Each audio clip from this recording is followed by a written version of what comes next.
Matagal na pinagtitigan ni Lily ang kontratang nakalapag sa kahoy na mesa. Sa bawat salitang nakasulat doon, pagtutulungan, hati sa pagpapalaki ng bata. Walang obligasyong magmahalan, tila may malamig na kamay na kumukurot sa kanyang dibdib. Sa kabilang dako ng silid, nakatayo si Sebastian Hamilton. Nakatingin ito sa bintana, hawak ang isang baso ng whiskey na hindi naman niya iniinom. Ang kanyang figure ay puno ng awtoridad, ngunit sa likod ng marangyang suit at matatag na tindig, alam ni Lily ang lihim na sugat na dala ng lalaki. Ang gabing iyon, ang gabing pareho silang naging biktima ng isang baliw na direktor, ang nag-iwan ng permanenteng marka sa kanilang buhay. Nakuha man nila ang kanilang kalayaan, naging kapalit naman nito ang kakayahan ni Sebastian na magkaroon pa ng ibang anak. Ang sanggol sa tiyan ni Lily ang nag-iisang tagapagmana ng pamilya Hamilton. At iyon ang dahilan kung bakit naroon ang kontrata. Pirmahan mo na Lily, malamig ngunit may bakas ng pakiusap na wika ni Sebastian. Hindi ito humaharap sa kanya. Hindi kita gagamitin. Hindi kita aabusuhin. Lahat ng pangangailangan mo at ng anak natin, ibibigay ko. Kailangan lang nating magpanggap sa harap ng media, at ng pamilya ko na magkasama tayo. At paano si Celine? Tanong ni Lily. Ang boses ay bahagyang nanginginig. Narinig niya ang pagbuntong hininga ni Sebastian. Si Celine, ang babaeng matagal nang minamahal ni Sebastian. Ang babaeng dapat ay papakasalan nito kung hindi lang nangyari ang trahedyang iyon. Maayos ang usapan namin ni Celine, tugon ni Sebastian habang dahan-daang humaharap sa kanya. Ang kanyang mga mata ay tila napakalalim na dagat, puno ng lungkot, pagod, at pagtitimpi. Naiintindihan niya ang sitwasyon. Kapag naisilang mo na ang bata, at naging maayos ang lahat, maaari ka nang umalis kung iyon ang gusto mo. Magiging malaya ka. Ipinikit ni Lily ang kanyang mga mata. Malaya. Maaari pa nga ba siyang maging malaya pagkatapos ng lahat? Ngunit para sa kaligtasan ng sanggol sa kanyang tiyan, at sa tulong na maipapaabot ng mga Hamilton sa kanyang pamilya, kinuha niya ang panulat at inilagda ang kanyang pangalan. Lumipat si Lily sa mansyon ng mga Hamilton. Sa unang ilang linggo, ang kanilang setup ay tila isang maayos na negosyo. May kanya-kanya silang kwarto. Sa harap ng mga katulong at ng media, sila ay ang perpektong mag-asawa na naghahanda sa pagdating ng kanilang panganay. Ngunit kapag nagsara na ang mga pinto ng kanilang mga silid, nagiging dalawang estranghero uli sila na nag-iiwasan ng tingin. Subalit ang puso ay hindi natuturo ang sumunod sa mga probisyon ng isang kontrata. Isang gabi, naging napakalakas ng ulan. Ang kulog at kidlat ay nagpaalala kay Lily sa madilim na silid, kung saan sila ikinulong ng psycho artist. Nagsimula siyang manginig, ang kanyang paghinga ay naging mabilis, at ang takot ay muling lumamon sa kanya. Hindi niya namamalayang napaupo na siya sa sulok ng kanyang kwarto, nakayakap sa sarili at umiiyak. Biglang bumukas ang pinto. Pumasok si Sebastian, halatang nag-aalala. Lily, anong nangyari? Mabilis itong lumapit at lumuhad sa harap niya. Ang ilaw, ang ulan, hindi makapagsalita ng maayos si Lily sa labis na takot. Walang alinlangan na niliyag ni Sebastian si Lily. Isinandal niya ang ulo ng dalaga sa kanyang dibdib, at dahan-daang hinaplos ang buhok nito. Ligtas ka na, narito ako, hindi ka na niya masasaktan. Sa mga bisig ni Sebastian, naramdaman ni Lily ang isang uri ng init, at kaligtasan na hindi pa niya kailanman naramdaman. Ang tibok ng puso ng lalaki, ay naging kanyang payapang himig. Sa gabing iyon, habang nakakulong sa yakap ng isa't isa, ang trauma na pareho nilang pinapasan ay naging tulay upang magkalapit ang kanilang mga puso. Habang lumalaki ang tiyan ni Lily, lumalalim din ang kanilang ugnayan. Hindi na lang basta pagpanggap ang mga ngiti ni Sebastian tuwing uuwi ito mula sa trabaho na may dalang paborito niyang pagkain. Hindi na rin basta obligasyon ang pagsama nito sa bawat check-up sa doktor. May mga moments na nakahuli si Lily ng mga tingin mula kay Sebastian, mga tinging puno ng pagmamahal at proteksyon. Ngunit sa gitna ng kanilang dahan-daang pagkahulog sa isa't isa, dumating ang malaking balakid, ang pagbabalik ni Celine. Isang hapon, habang nasa hardin si Lily, dumating si Celine. Maganda, edukada, at halatang mula sa mataas na lipunan, ang kompletong katapat ni Lily. Alam ko ang tungkol sa kontrata, Lily, diretsahang panimula ni Celine habang nakatitig sa tiyan ni Lily. Huwag mong isipin na dahil nagdadalang tao ka, ay magiging sayo na si Sebastian. Naawa lang siya sayo. At kapag naisilang muna ang batang iyan, ako pa rin ang babalikan niya. Ang mga salitang iyon ay parang basag na bubog na sumaksak sa puso ni Lily. Bumalik sa kanya ang lahat ng katotohanan. Kontrata lang ang lahat. Si Celine ang totoong mahal ni Sebastian. Ang sanggol lang sa kanyang tiyan ang dahilan kung bakit mabait ang lalaki sa kanya. Nang gabing iyon, naging malamig si Lily kay Sebastian. Naramdaman ng lalaki ang pagbabago, ngunit bago pa man ito makapagtanong, dumating ang panibagong pagsubok. Habang nagmamaneho si Sebastian kasama si Lily, pauwi galing sa isang kaganapan ng pamilya, biglang may sumunod sa kanilang itim na sasakyan. Pinagbabaril ang gulong ng kanilang kotse, dahilan upang mawalan ito ng kontrol, at bumangga sa isang puno sa tabi ng kalsada. Nakahawak si Sebastian sa kanyang ulo na dumudugo, ngunit ang unang pumasok sa isip niya ay si Lily. Lily, maayos ka lang ba? Ang bata. Bago pa man makasagot si Lily, bumukas ang pinto ng kotse, at isinwalat ang mukha ng isang taong akala nila ay nakakulong na, ang taong gumawa sa kanila ng bangungot noong una. Ang psycho artist. May hawak itong armas, at may baliw na ngiti sa mga labi. Akala nyo ba natapos na ang palabas ko? Tumawa ang lalaki. Ang ganda ng storyline ninyo, may baby pa. Pero kailangan na nating tapusin ang movie na ito sa isang tragic ending. Itinututok ng lalaki ang armas kay Lily. Sa kabila ng panghihina at sakit, mabilis na idinapa ni Sebastian ang kanyang sarili sa ibabaw ni Lily, upang protektahan ito. Narinig ang isang putok ng armas, ngunit hindi kay Sebastian nagmula ang dugo. Sa malayo, mabilis na dumating ang mga pulis na nakasunod pala sa kanila, matapos makatanggap ng tip. Ang psycho artist ay bumagsak sa lupa, matapos paputukan ng mga awtoridad. Dinala sa ospital sina Sebastian at Lily. Ligtas ang sanggol, ngunit si Sebastian ay nagtamo ng mga pasa at sugat. Nang magkamalay ang lalaki sa kanyang silid, ang unang hinanap ng kanyang mga mata ay si Lily. Lumapit si Lily sa tabi ng kanyang kama, lumuluha. Bakit mo ginawa yun? Pwede kang mamatay. Paano si Celine? Paano ang buhay mo? Kinuha ni Sebastian ang kamay ni Lily, at mahigpit itong hinawakan. Ang kanyang mga mata ay nagniningning sa luha. Nakalimutan ko na si Celine, Lily, mahinang wika ni Sebastian, ngunit bawat salita ay malinaw. Na-realize ko yun noong mga gabi na magkasama tayo, noong hawak kita. Ang pagmamahal ko kay Celine ay nakaraan na. Pero ikaw at ang anak natin ang kasalukuyan at hinaharap ko. Napatigil si Lily, hindi makapaniwala sa kanyang narinig. Nakatali man tayo sa isang kontrata noong una, patuloy ni Sebastian habang hinahaplos ang pisngi ni Lily. Gusto kong punitan ang papel na yon. Dahil hindi ko na kailangan ng kontrata para mahalin at protektahan ka habang buhay. Patawarin mo ako kung natagalan bago ko na-realize, mahal kita Lily. Umiiyak na napayakap si Lily kay Sebastian. Ang lahat ng takot, alinlangan, at sakit na dinala ng kanilang nakaraan, ay tila natunaw sa mga oras na iyon.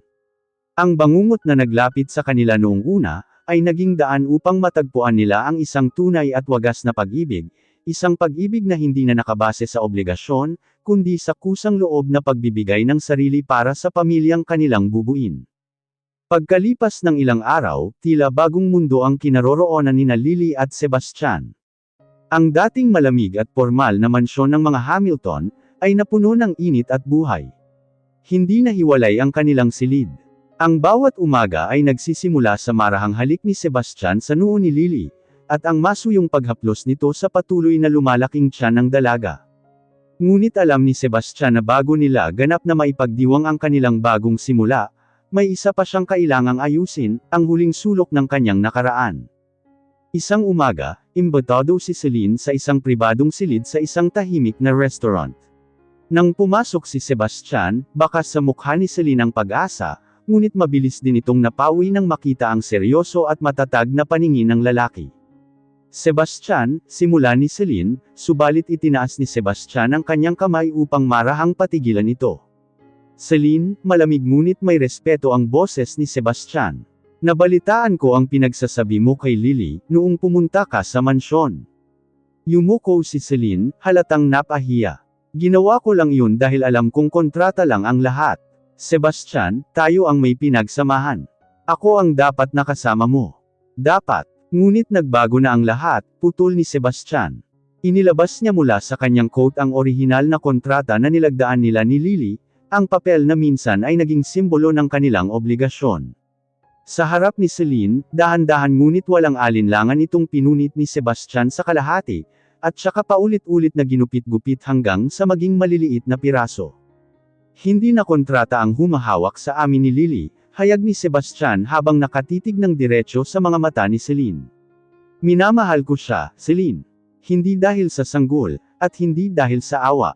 Siya ang babaeng gusto kong makasama sa natitirang bahagi ng buhay ko. Salamat sa lahat ng pinagsamahan natin sa nakaraan, ngunit pakiusap, huwag ka nang babalik pa sa buhay naming pamilya. Tuluyang naiwan si Celine na walang may pintas o may paglaban. Sa wakas, ang pinto ng nakaraan ay ganap nang naisara. Makalipas ang 3 buwan, dumating ang araw na pinakahihintay ng lahat. Sa gitna ng kalagitnaan ng gabi, nagising si Lily sa matinding sakit na pumipilipot sa kanyang tiyan. Ang kanyang tubig ay pumutok na. Sa kabila ng kaba, naging mabilis at alerto si Sebastian. Binuhat niya si Lily patungo sa sasakyan, at mabilis silang lumipad patungo sa ospital. Sa labas ng delivery room, hindi mapakali si Sebastian. Ang lalaking kilala sa lipunan bilang isang maautoridad, at hindi natitinag na negosyante ay pabalik-balik sa paglalakad, basang-basa ng pawis ang noo, habang team-team na nanalangin. Pagkalipas ng 5 oras ng mahigpit na pakikipaglaban ni Lily, narinig ang isang malakas at malinaw na iyak ng isang sanggol. Nang papasukin si Sebastian sa silid, nadatnan niya si Lily na pawisan, pagod, ngunit may pinakamagandang ngiti sa kanyang mga labi. Sa kanyang mga bisig ay nakabalot ang isang malusog na sanggol na lalaki, may mga itim na buhok at malinaw na tampok na mukha na kuha sa kanyang ama. Lumapit si Sebastian, dahan-dahang lumuhod sa tabi ng kama ni Lily, at hinawakan ang maliliit na daliri ng kanyang anak. Sa unang pagkakataon matapos ang maraming taon ng trauma at pagdurusa, patak ng purong kaligayahan ang lumabas sa mga mata ng matatag na lalaki. Mabuhay sa mundo, Gabi, mahinang bulong ni Sebastian habang hinahalikan ang kamay ng anak. Gabi Hamilton. Tumingin si Sebastian kay Lily, at inabot ang ulo nito upang halikan ang kanyang labi, nang may labis na pagsuyo. Salamat Lily, binigyan mo ako ng buhay sa gitna ng aking kadiliman. Pagkalipas ng 1 taon, isang simpleng seremonya ang ginanap sa isang pribadong hardin na nakaharap sa dagat. Walang grandiosong media, walang maraming bisita mula sa mataas na lipunan. Ang naroon lamang ay ang kanilang mga pinakamalapit na kapamilya, at matatalik na kaibigan. Nakatayo si Sebastian sa dulo ng altar, nakasuot ng eleganteng tuxedo. Habang naglalakad si Lily patungo sa kanya, nakasuot ng simpleng puting bestida, hawak ang isang bouquet ng mga sariwang bulaklak, hindi may kakaila ang ningning sa mga mata ng dalawa. Nang mag-abot ang kanilang mga kamay, inilabas ni Sebastian ang 2 simpleng singsing. Walang kontratang nakahapag sa mesa. Walang mga probisyong nagtatakda ng hangganan. Lily, simula ni Sebastian habang itinititig ang kanyang puso sa mga mata ng asawa.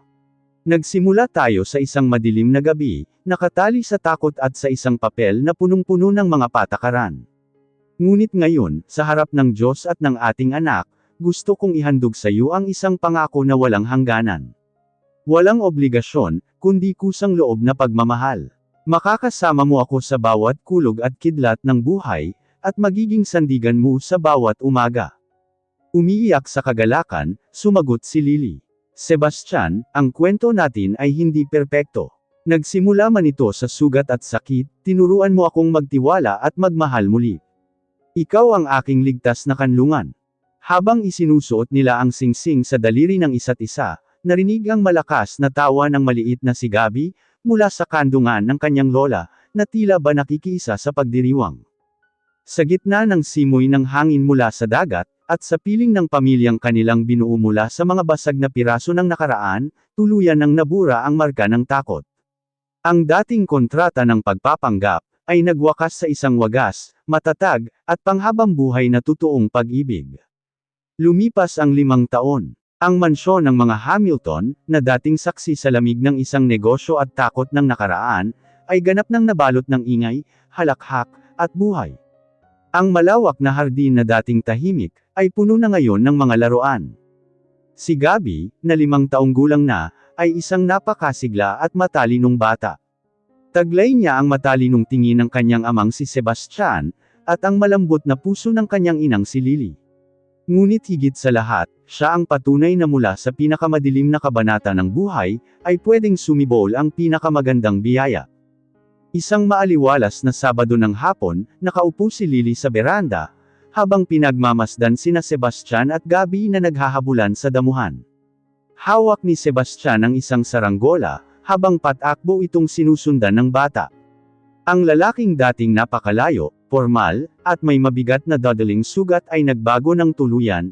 Ngayon, siya ay isang mapagmahal na ama na hindi nag-aatubiling magtatakbo sa damuhan, at magpakabata para lamang mapatawa ang kanyang anak. Daddy, mas mataas pa. Paliparin mo pa ng mas mataas. Sigaw ni Gabby habang pumapalakpak. Ito na, buddy. Tignan mo, kumakawi ang saranggola sa mommy mo. Ganti ni Sebastian bago itinuro si Lily, at kumaway ng may malawak na ngiti. Napangiti si Lily habang hinahaplos ang kanyang tiyan. May munting lihim siyang bitbit ngayong hapon, isang magandang balita na hindi pa niya nasasabi kay Sebastian. Nang mapagod ang bata, umupo si Gabby sa damuhan upang maglaro ng kanyang mga wooden blocks, kasama ang kanilang alagang aso. Kesyo pagkakataon na, dahan-daw ang lumapit si Sebastian kay Lily. Tagaktak ang pawis nito, ngunit ang mga mata ay puno ng kapayapaan at pagmamahal.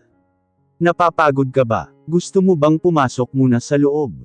Alalang tanong ni Sebastian habang pinupunasan ang sariling noo, at sumisiksik sa tabi ni Lily sa bangko, tsaka marahang hinawakan ang kamay ng asawa. Hindi naman, sagot ni Lily habang nakatitig sa mukha ng asawa. Nasisiyahan lang akong pinapanood kayo ni Gabby. Alam mo, minsan naiisip ko pa rin, paano kaya kung hindi ko pinirmahan ang kontratang yun noong gabing yun? Napatigil si Sebastian. Hinawakan niya ng mas mahigpit ang kamay ni Lily, at hinalikan ang likod ng palad nito. Ang papel na yun ang pinakamalaking pagkakamali sa paraan ng pagkakasulat, pero ito ang pinakamagandang tsansa na ibinigay sa akin ng tadhana, seryosong tugon ni Sebastian. Tinupad ko ang sinabi ko noon, pinalaya kita mula sa kontrata. Pero ikaw ang pumiling manatili at palayain ako, mula sa sarili kong kadiliman. Ikaw at si Gabby ang buhay ko, Lily. Tumingin si Lily sa mga mata ni Sebastian. Wala na roon ang lalaking biktima ng trauma. Wala na ang lalaking nagtatago sa likod ng mamahaling suit at baso ng whiskey. Ang nasa harap niya ay ang lalaking buong-buo na ulit. Kung ganun, panimula ni Lily habang may nakalolokong ngiti sa mga labi, handa ka na bang dagdagan ang buhay na yan? Nangunot ang noo ni Sebastian, halatang naguguluhan. Anong ibig mong sabihin? Inabot ni Lily ang kamay ni Sebastian, at dahan-daang inilagay iyon sa kanyang tiyan. Magiging kuya na si Gabby, bulong ni Lily. Tila tumigil ang ikot ng mundo para kay Sebastian. Napatitig siya sa tiyan ni Lily, tsaka muling tumingin sa mga mata ng asawa, pero ang sabi ng mga doktor noon. Ang kanyang boses ay nanginginig sa labis na pagkagulat at pag-asa. Ang sabi ng mga doktor noon, malabong mangyari dahil sa nakaraan, ngumiti si Lily habang lumuluha sa kagalakan. Pero malinaw ang resulta ng doktor kahapon. Isang himala, Sebastian. Nagbunga ulit ang pagmamahal natin. Hindi nakapagsalita si Sebastian. Lumuhad siya sa harap ni Lily, tulad ng ginawa niya noong gabing napuno sila ng takot sa gitna ng ulan. Ngunit sa pagkakataong ito, hindi takot ang dahilan, kundi ang labis at hindi maipaliwanag na pasasalamat. Isinandal niya ang kanyang ulo sa tiyan ni Lily, at marahang yamakap sa bewang nito. Naramdaman ni Lily ang pagbasa ng kanyang damit, mula sa mga luha ng kagalakan ng kanyang asawa. Salamat, salamat, Lord, salamat, Lily, paulit-ulit na bulong ni Sebastian. Daddy, Mommy, bakit kayo umiiyak? Patakbong lumapit si Gabby nang mapansin ang dalawa, may bitbit na maliit na laruan. Mabilis na tumayo si Sebastian, pinalitan ang luha ng pinakamalaking ngiti, at binuhat si Gabriel pataas bago sila sabay na yamakap kay Lily. Umiiyak si Daddy dahil napakasaya niya Gabriel, paliwanag ni Sebastian habang hinahalkan ang pisngi ng anak at ng asawa. Magkakaroon ka na ng baby brother o baby sister. Talaga, magiging kuya na ako, sigaw ni Gabby sa tuwa habang pumapalakpak. Sa hapon na iyon, habang nakatayo ang pamilya Hamilton sa ilalim ng maliwanag na kalangitan, wala nang kahit anong bakas ng lumang kontrata. Wala nang takot sa kulog at kidlat. Ang mayroon na lamang ay isang pamilyang nabuo mula sa mga sugat ng nakaraan, na ngayon ay patuloy na nagmamahalan ng malaya, wagas, at walang katapusan. Lumipas ang 9 na buwan na puno ng alaga, lambing, at pag-iingat. Hindi tulad noong unang pagbubuntis ni Lily, kung saan ang bawat araw ay may kasamang takot at alinlangan sa ilalim ng probisyon ng kontrata, ang ikalawang pagbubuntis na ito ay naging simbolo ng purong kagalakan. Si Sebastian mismo ang nag-asikaso sa lahat, mula sa paghahanda ng silid ng sanggol hanggang sa pag-aaral, kung paano magluto ng mga pagkaing pinaglilihian ni Lily. Isang tahimik na madaling araw, isinilang ni Lily ang isang malusog na sanggol na babae. Pinangalanan nila itong Hope, isang pagpapaalala na kahit gaano kagulo o kadilim ang nakaraan, laging may pag-asa na darating para magbigay ng bagong simula. Makalipas ang 3 taon, muling nagtipon ang pamilya Hamilton, ngunit sa pagkakataong ito, hindi sa mansyon kundi sa isang foundation center na pinatayo nina Sebastian at Lily, ang New Hope Center. Ang sentro ay itinayo upang tumulong sa mga biktima ng trauma, pang-aabuso, at matitinding trahedya sa buhay. Nais nina Sebastian at Lily na ang pait na pinagdaanan nila noon sa kamay ng psycho-artist, ay maging instrumento upang makapagbigay ng proteksyon, recovery, at legal na tulong sa mga taong nangangailangan. Sa gitna ng grand opening ng pasilidad, nakatayo si Sebastian sa harap ng podium, habang nakasuot ng eleganteng suit. Sa tabi ng entablado ay nakaupo si Lily, habang hawak ang 3 taong gulang na si Hope. Si Gabriel naman, na 8 na ngayon, ay formal na nakatayo sa tabi ng kanyang ina. Inayos ni Sebastian ang mikropono, at tumingin sa maraming tao, bago huminto ang kanyang paningin kay Lily. Maraming taon na ang nakararaan, panimula ni Sebastian, ang boses ay puno ng emosyon at awtoridad, naniniwala ako na ang buhay ay pwedeng kontrolin ng mga kontrata at patakaran. Akala ko noon, ang pera, kapangyarihan, at mga legal na kasunduan ang tanging paraan para maprotektahan ang sarili ko, at ang pamilya ko. Tumingin si Sebastian ng diretsyo sa asawa. Ngunit tinuruan ako ng aking asawang si Lily, na ang pinakamalakas na proteksyon sa mundo, ay hindi nanggagaling sa papel, kundi sa pagmamahal na handang magsakripisyo. Ang sentrong ito ay nakatayo ngayon, dahil sa lakas na ibinigay sa akin ng aking pamilya. Para sa lahat ng nakakaranas ng kadiliman ngayon, gusto kong sabihin sa inyo na may pag-asa. Ang sugat ay naghihilom, at ang nakaraan ay hindi kailanman magtatakda ng inyong kinabukasan, nagpalakpakan ang lahat ng tao. Habang bumababa si Sebastian sa entablado, mabilis siyang sinalubong ni Gabby at ni Hope na agad niyang binuhat. Nang sumapit ang gabi, nang makatulog na ang 2 bata sa kanilang mga silid, lumabas sina Sebastian at Lily sa balkonahe ng kanilang mansyon. Malamig ang hangin at maliwanag ang mga bituin sa kalangitan. Nagbabadya ang kaunting pag-ambon sa malayo, ngunit sa pagkakataong ito, wala nang panginginig o takot kay Lily. Lumapit si Sebastian mula sa likod ni Lily, at marahang yamakap sa bewang ng asawa, isinandal ang kanyang baba sa balikat nito. Anong iniisip ng misis ko? Bulong ni Sebastian nang may kasamang malambot na halik sa pisngi ni Lily. Humarap si Lily at isinabot ang kanyang mga kamay sa leeg ng asawa. Iniisip ko lang kung gaano kalayo ang narating natin. Dito mismo sa bahay na to, sa mesang yun sa ibaba, nanginginig ang kamay ko habang pinipirmahan ang kontrata mo. Natawa ng bahagya si Sebastian, ngunit may halo ring pagsisisi. Patawarin mo ulit ako sa lamig ko noong una Lily. Huwag ka nang humingi ng tawad, ngumiti si Lily at hinawakan ang mukha ng asawa. Dahil kung iyon ang naging daan para makasama kita, para magkaroon tayo ni Gabby at Hope, at para maging buo tayo ulit, uulitin ko pa rin ang lahat. Pinaglapit ni Sebastian ang kanilang mga noo. Ang 2 pusong dating winakasan ng trauma, at itinali lamang ng obligasyon ay ganap ng naging isa. Wala ng kontrata Lily, matamis na bulong ni Sebastian, bago igawad ang isang wagas at malalim na halik sa kanyang asawa. Habang buhay lang na pagmamahal. At sa gitna ng katahimikan ng gabi, sa ilalim ng liwanag ng mga bituin, ang kwentong nagsimula sa isang madilim na kasunduan, ay tuluyan ng nagwakas sa isang walang hanggang ligaya.